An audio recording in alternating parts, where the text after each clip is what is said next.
मिर्झा राजा जयसिंग याने महाराजांवरती विजय मिळवला। त्याने महाराजांना तहासाठी मजबूर केलं। तह झाला।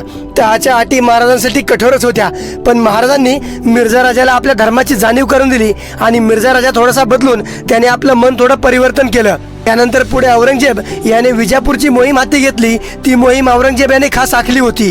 त्यावेळी जयसिंगकडे तोफखाना नव्हता, मोहिमेस लागणारी साधनं सुद्धा नव्हती। ह्या मोहिमेत महाराजांनी मुघलांना बहुमूल्य मदत केली।